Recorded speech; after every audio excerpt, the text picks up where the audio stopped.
Hi, welcome to the Online Jewelry Academy. I'm Professor John Ahr and I'm your instructor.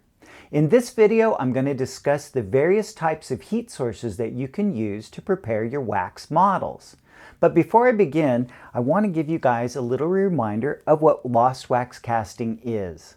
What lost wax casting is where a wax model that you've developed is sprued to a sprue base, attached to a sprue base, and then a piece of pipe is put over the model and inserted into that base. Then this is filled up with a material that's similar to plaster of Paris, but it's better because it's heat resistant. Once it's dry, the flask, with the bottom part removed, is put into a kiln. And the kiln is heated to a temperature that will allow the wax inside of this flask to melt away. That leaves a void that can then be filled with molten metal, and that's how you get a casting. There are three main heat sources that you can use in order to work successfully with wax to create wax models. The one that's most commonly used in the jewelry industry today is this one. It's an electric wax pen. Now, it has a rheostat and allows you to control the temperature on it, and it has a tip or replaceable tips on a handpiece that allow you to do very, very fine work. Now, the advantage of this is it's very clean and efficient, and it doesn't create any smoke unless you let the wax burn on the tip. But you're going to have to wait for it to heat up, and you're going to have to wait for it to cool down. If you want something that's going to give you a result instantaneously, you may want to invest in a little wax pen. Now, this one is battery operated, and whenever you just depress the button, this tip will heat up instantaneously. This one's a good one to have on you, especially if you're transporting waxes to a caster and you're afraid that something might detach or break. You can make a quick repair with this, and a lot of times people will use this for really delicate areas.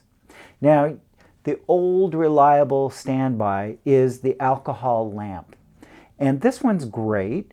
It's been serviceable for years, but the problem with this is that many times people don't know what type of fuel to burn in it.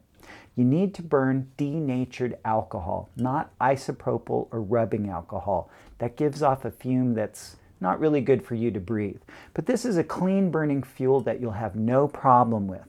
Now, whenever you work with an alcohol lamp, you want to make sure that the wick is in the alcohol so that the fuel is being pulled up so that you have something to burn. Otherwise, you just burn the wick. And you never want to overfill the lamp. This one is designed so that it can work on its side. That's why the glass is faceted. But you don't want to overfill that alcohol would come out the top. Likewise, if you want to use this type of alcohol torch, this one has a fill line that you go to. Don't fill any higher than that. And it has marbles in the base so that if you put it down quickly, it doesn't fall over. And it has a top so when you're done working, you can snuff it out quickly. Now, I have one right here that's burning, and I bet in the video you can't even see the flame. Well, that's why you always have to be sure to blow things out before you stop working with your alcohol lamps.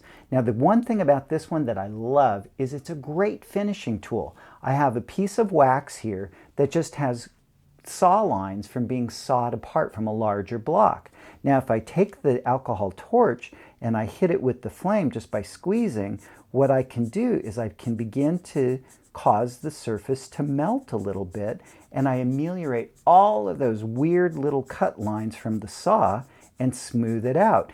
And when you have a lot of practice, you can actually make a smooth surface without ever having to go to any kind of solution or sandpaper or anything else like that that would actually abrade away the surface. Everything that I've shown you here is a great way for a beginner to start working in wax. But if you already have some experience working with wax, or you gain more experience working with wax, you may want to upgrade to a more sophisticated heat source. For example, there are now induction heating devices where you can just stick a metal tool inside of a little electronic box where there's no flame and your tool heats up instantly. And there are now wax pens that are digital. You can actually program them to go to your favorite temperature whenever you like. I hope this video helps you get started with wax carving and casting. Remember, you can watch any OJA video here on YouTube or by visiting onlinejewelryacademy.com. If you click the button in the lower right-hand corner, you'll instantly become a subscriber, and you can always follow us on Facebook, Instagram, and Twitter. And don't forget about fan funding. Thanks for watching.